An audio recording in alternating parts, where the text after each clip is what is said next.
ইসলামী সমাধান কি? কোমলতাই শক্তি। রাসূল করিম সাল্লাল্লাহু আলাইহি ওয়াসাল্লামের দুইটা সুন্নাহ। প্রথম, রিফক, কোমলতা।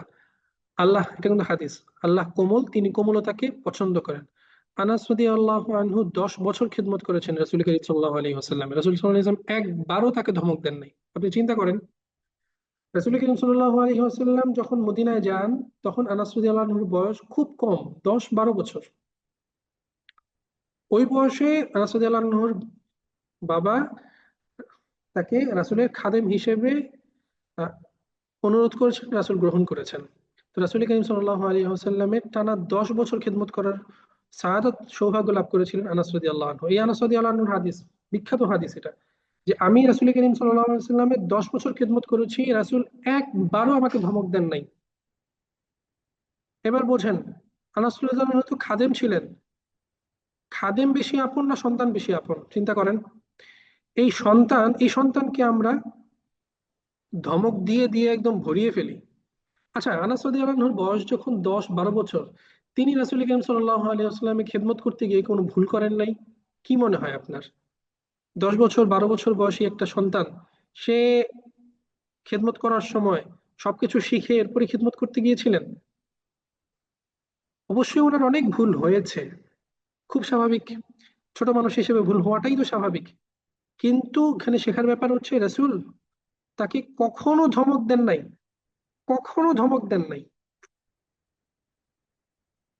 এখন আপনি বলেন, রাসূলের উম্মত হিসেবে আমাদের কি করা উচিত?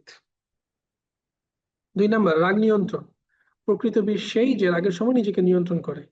রাগের মাথায় শাসন করা ইসলামে নিষেধ। পরিষ্কার কথা, রাগের মাথায় শাসন করা ইসলামে নিষেধ, সরাসরি হারাম, একবারে হারাম, গুনাহ হবে আপনার। আপনি সন্তানের ভালোর জন্য করেন আর যে জন্যই করেন, যদি রাগের মাথায় আপনি সন্তানকে শাসন করেন, তাহলে আপনার গুনাহ হবে। এখন সন্তানের ভালো করতে গিয়ে যদি আপনি গুনাহ করেন এবং গুনাহ করে নিজের আখিরাত নষ্ট করেন, এত ভালো হওয়ার জন্য তো আল্লাহ আপনাকে দুনিয়াতে পাঠান নাই। এত ভালো হওয়ার জন্য দুনিয়াতে আল্লাহ আপনাকে পাঠান নাই।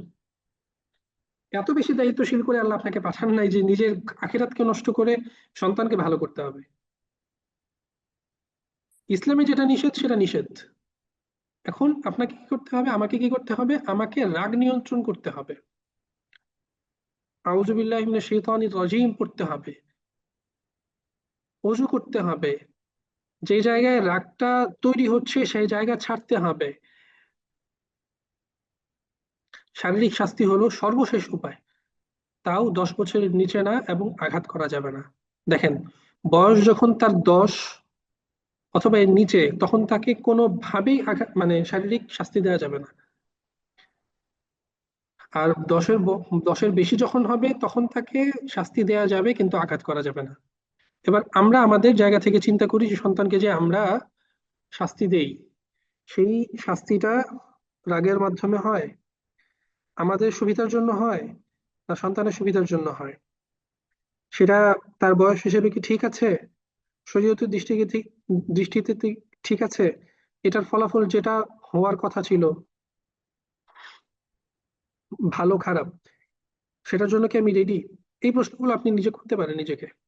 তখন, যখন আপনি নিজেকে নিজে প্রশ্ন করব, তখন দেখা যাবে যে আমাদের মধ্যে সেই অপরাধ বোধ তৈরি হবে, এবং আমরা আত্মনিয়ন্ত্রিত হব, এবং ওইটা ছাড়া আসলে কোনো পথ নাই।